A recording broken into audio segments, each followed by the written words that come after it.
ఇవి ఆనియన్స్, ఎండుమిర్చి, ఇప్పుడు కొంచెం అల్లం స్టవ్ వెలిగించుకొని కుక్కర్ గిన్నె పెట్టుకున్నా, కొంచెం ఆయిల్ వేసుకుంటున్నా.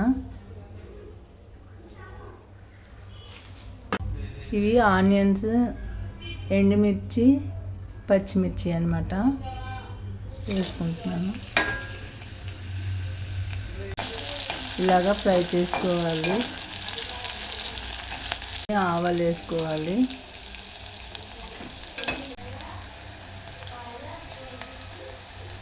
ఇప్పుడు కొంచెం అల్లమును తెల్లి దంచేసుకున్న కొంచెం వేసుకోవాలి.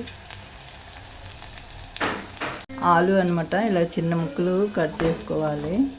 ఫ్రై కోసము సన్నగా పతలాగా ఉండేటట్టు చూసుకోవాలి. వేసుకొని కలుపుకోవాలి.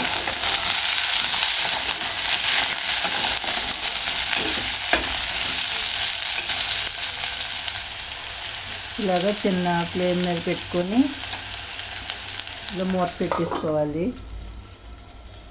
ఇప్పుడు కొంచెం సాల్ట్ వేసుకుంటున్నాను. బాగా వేగిపోయింది అన్నమాట ముక్కలు ఫ్రై.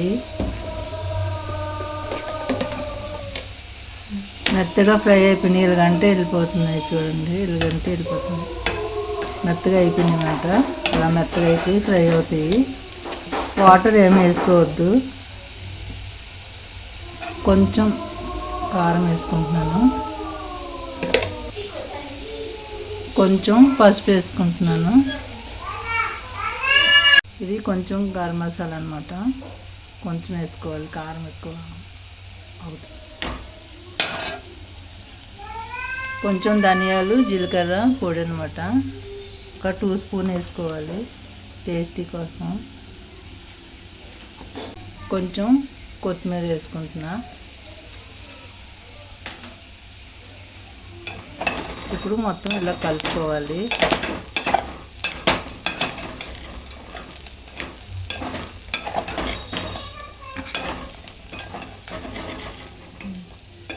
అన్నంలోకైనా రొట్టికైనా బాగుంటుంది, టేస్టీగా ఉంటుంది. మీరు కూడా ఒకసారి ఇలా చేసుకొని చూడండి, బాగుంటుంది. కొంచెం వేగాక